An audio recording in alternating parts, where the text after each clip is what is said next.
The following takes place between 8 p.m. and 9 p.m.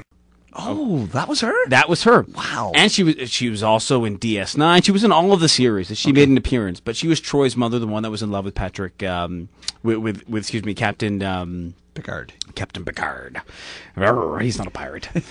Unfortunately, she just passed away a couple of days ago, and it's a sad story, but I want to let you know that she left almost, as I'm reading this right now, left almost $4 million to her cats and her dogs. So, you know, from kind of ironic, that we are in the animal show, and she passes away, unfortunately, and Star Trek is coming out, and it's all happening at one time. Yeah, but you know, once again, she's right now. Her ashes are going to be placed up in orbit as well, to be floating around up there with her husband. And you know what? For all the good this woman and her husband did. Not only did they give us a great show, they gave us the imagination of a better world and things that we could actually hope for, which hopefully are going to come to fruition one day. So once again, you know, Mrs. Roddenberry leaves a lot of money to her cats. She was 76 years old, and it is a tragic loss, but her cats and dogs are going to be quite happy little Maybe fellers. They'll be able to go through a transporter now. I don't know. Yeah, I don't like that sound either.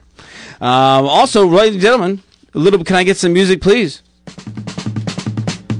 Thank you very much. With the email of the week, and the email of the week is brought to you by Hill's Pet Nutrition, the makers of Size Diet and Prescription Diet Pet Food. And here's Dr. Mike with your email of the week. Well, this email is from a gentleman named Tom from Edmonton. It says, "Good day, Dr. Mike. I was reading about your article in the Friday 24-hour paper on bladder stones for cats and dogs, and thought I should ask you a question on a dog with a weak bladder. My 10-year-old female Black Lab Cross has a weak bladder control that has been going on for 6 weeks now. She'll be laying on the floor sleeping, and when she gets up, there's a noticeable puddle of urine on the floor." Happened to me when I was a kid. Okay, good to know. Rusty bed springs. Okay, I brought her to a veterinary clinic for a checkup, and she's in good health. And apparently, they ran her urine and blood samples, and they do not reveal anything. And so he just wanted to know if I had any thoughts on that. And yes, I do. You know, I certainly. Oh wait, hold on. Yeah, these are Dr. Mike's thoughts. Okay, thanks, Aaron. And we need to have like a really cool segue there. Okay. Know? Dr. Mike's thoughts are brought to you by Nissan. For the road and life, Nissan. It'd be cool if we got a car company to sponsor your thoughts. That'd be yeah. I'd like that I don't know too. what company would sponsor my thoughts. Brought to you by the Ontario Jail Association. Oh, Lord. Putting people away since Ontario became part of Canada. So I'm going to ask you, 10-year-old female dog. I'm assuming she's spayed, but what do you think? Do you have any thoughts on what you think? I think it has something to do with the food that she's eating. That's just my shot in the dark, because I've been yelled at before about the amount of food that I eat, and it makes me go to the bathroom. Okay. Well, there are a few hints to me that sort of what diagnosis I have in my head. And again, there may be more tests that need to be done, but any older female dog that's laying on the floor, gets up and leaves a puddle of urine, says to me that they probably don't even know that they're urinating. It's just coming out as they sleep. And what that essentially means is their bladder sphincter control is very poor. And if you read any textbook on older female dogs as they age, especially spayed female dogs, you'll know that the estrogen level that they're lacking causes their bladder sphincter to soften with age. And so there's a certain percentage of older female spayed dogs that become incontinent. And it's a hormonal incontinence, and there's a number of ways to treat it. One of them is just to give them an estrogen supplement, and they do very well with that. There's other hormones that you can use as well, that are liquid hormones that you can give them that will tighten the sphincter of their bladder, and all of a sudden, these dogs don't have any trouble urinating anymore. So based on what you're telling me, Tom, I'm guessing that your dog probably has an incontinence problem, which is something that's very easy to treat, and the medications are very safe, and they will do very well. The thing that and you wrote here that the urine was normal, so I was going to say a lot of incontinent dogs, because they're laying there and their bladder sphincter's open, a lot of bacteria can get in, and oftentimes they have bladder infections, but if her urine's normal, then she literally just has to go on the hormonal replacement, she'll be fine. So thanks so much for your email, and for anybody else who wants to email us, you can check out my article every Friday in the 24-hour newspaper, and you can reach us at info@animalhouseradio.com. And if you have a tight sphincter, you can email Dr. Mike anytime you want, and he'll make sure if it's because you're spayed, you're neutered, or if you're just have issues. Okay. That was What's that jail thing? those are Aaron's thoughts. Brought to you by Saskatchewan. Okay. Where Janelle is from. We're going to take a break. Show is brought to you by Hills Pet Nutrition and the makers of IsMyDogOverweight.ca and N. I forgot what I was going to say. It's a DHS.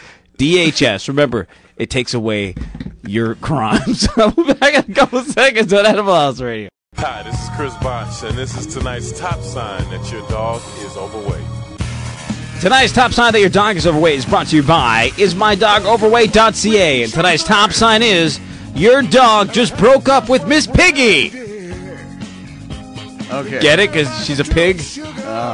And he's obviously giving her a chance. And yeah. Don't explain it. That ruins it. Yeah. I've heard rumors right now that Muppets have an issue with Miss Piggy, and a lot of kids have been writing in saying, Mommy, does Miss Piggy have swine flu? it was actually in the paper. Really? Yeah, the Muppets are hiding Miss Piggy. Oh, man. I'm not kidding you. Anyways, that's the truth. Oh, boy. And now, in a couple seconds, we're going to have our good friend Jody to the rescue because we love her theme music. She's got the coolest theme music. And Jody writes once again about the Canadian Pet and Animal magazine. It is always free, and there's always a little dog on the end that says, "Take me." And as I like the way she has this because they talk about small pets, cats, dogs, horses, farm, and wild animals. Yeah, everything. Yeah. I don't know what the wild animals is. What is that noise? Stop putting that thing up. I don't hear it now, but whatever you're doing a second ago, we were able to hear it. Don't test this out while we're on air, Richmond. I love how you test these things out. There's some sort of weird, horrible sound. Let me put it as loud as I can so I can hear it and everybody else can hear it. That's Richmond's way of troubleshooting live on the air. Ladies and gentlemen, hit the music, please. The woman who makes everything work when it doesn't work, saving animals and saving small children from fires, Jody to the rescue. Good evening. Good evening. You know, Jody, I give you this huge intro. I build you up, and then all you say is, "Good evening, good evening." I know, well, but it's embarrassing because it's not about Jody. It's about the animals.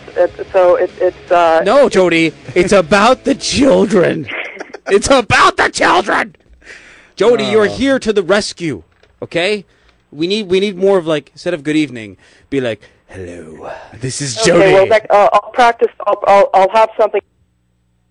I'll have something prepared for next Friday for sure. Okay. Sweet. And I like how you throw that little innuendo because like, yeah, next Friday. I'll be on next Friday, right, Aaron? Yeah. It's a little hidden message there from Jody from Pets and Animals Magazine. I love it. Jody, what is going on? And tell me your mission and how you are to save the children and the animals. Well, we are. What we're trying to do here is to raise the profile of animal rescue organizations and therapy groups across Canada. And there are lots of events that are going on, so we're here to promote some events.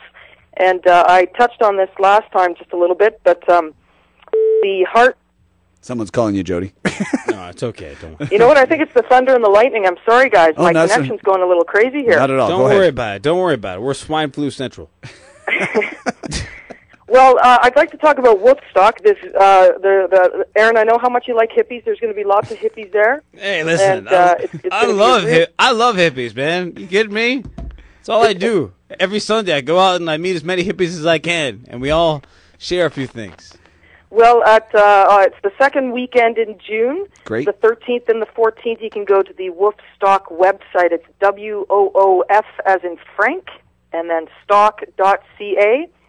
And it is the largest festival for dogs in North America, and it's crazy. They've got lots of water for the dogs to go swimming and cool down. There's all kinds of things for people to buy for their beloved pets. But the my favorite part is Rescue Village, and there's going to be about 25 to 30 nonprofit organizations there, breed rescues, different types of adoption organizations, and they have a big parade on Sunday. It's one of their biggest fundraisers. And so if you go onto the Woofstock website, you can find out about the Rescue Village and the parade, and try and participate and come on down for a lot of groovy fun.